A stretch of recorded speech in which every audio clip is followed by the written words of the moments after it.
Assalamualaikum, jumpa lagi. Kali ini saya kongsi resepi masakan kampung, yaitu nyiur berulam. Bahan-bahannya ringkas saja: pucuk ubi kayu, daun mengkudu, dan ulam raja. Kita ada kelapa parut, ambil bahagian putih saja, ikan bilis, dan air daripada kelapa tadi kita simpan untuk mengisar bahan-bahan kita yang seterusnya, yaitu belacan, lengkuas, halia, bawang putih, dan bawang merah. Sebelum masak, saya kongsikan dahulu tips penjagaan ulam raja supaya jangka hayatnya panjang. Sebab ulam raja ini memang sejenis bunga dan memang mengeluarkan bunga. Masalahnya apabila ulam raja ini mulai mengeluarkan bunga, pada masa yang sama semakin kurang mengeluarkan tunas ataupun daun yang baharu. Sebentar ada sesuatu yang lalu di kebun, biar dia berlalu pergi dahulu. Oke, seterusnya kita sambung lagi cerita tadi. Yang ini saya biarkan berbunga sebab perlu benih baharu untuk saya tanam di kawasan yang masih kosong. Oke, jadi petiklah pucuk ulam raja apabila sudah boleh dipetik.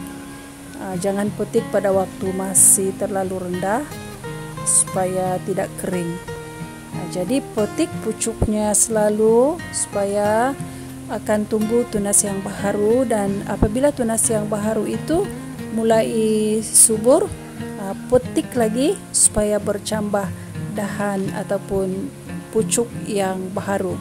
Jadi bila sentiasa petik, ulam raja ini akan bertambah subur dan bertambah banyak pucuk yang baharu. Sekejap nanti saya tunjukkan contoh yang saya selalu petik ya. Ini ulam raja yang saya selalu petik pucuknya. Ini saya tunjukkan hanya satu pokok ya, tapi sangatlah subur dan rimbun. Jadi kalau kita biarkan dia mengeluarkan bunga, dia akan tumbuh meninggi begitu saja. Semakin banyak bunganya, semakin kurang mengeluarkan tunas dan pucuk yang baharu.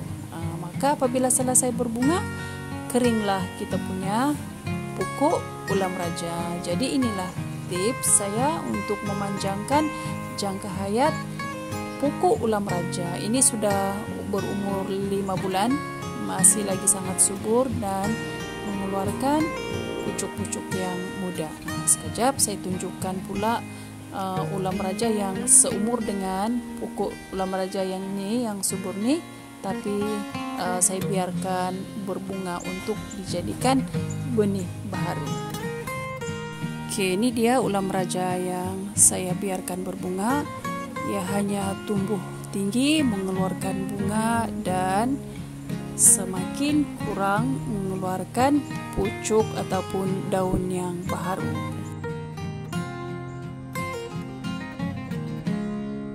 Kita kembali semula ke dapur untuk memasak. Celurkan pucuk ubi kayu dan rebuskan daun mengkudu. Seterusnya kedua-dua bahan ini dihiris halus-halus.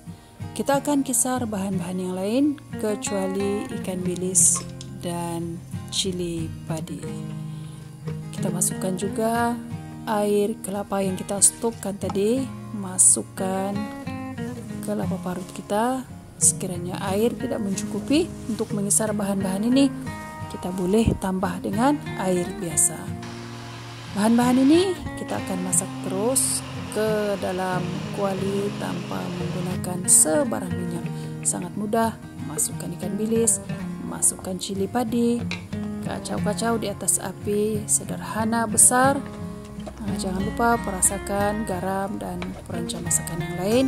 Masukkan ulam-ulaman kita, dan untuk mengetahui sudah masak ataupun belum, kelapa ini akan terasa ringan dan berderai.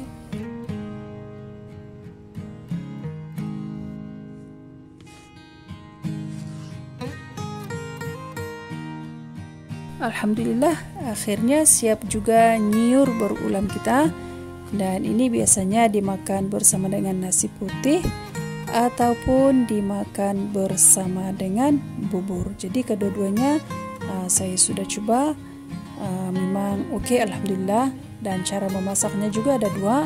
Kita boleh masak bahan tadi secara agak lembab sedikit ataupun agak kering, tapi tidaklah sekering kerisik. Jadi terpulang pada selera masing-masing.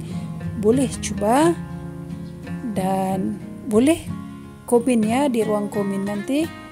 Oke, setakat ini saja resepi hari ini. Insyaallah kita jumpa lagi di kesempatan akan datang. Assalamualaikum warahmatullahi wabarakatuh.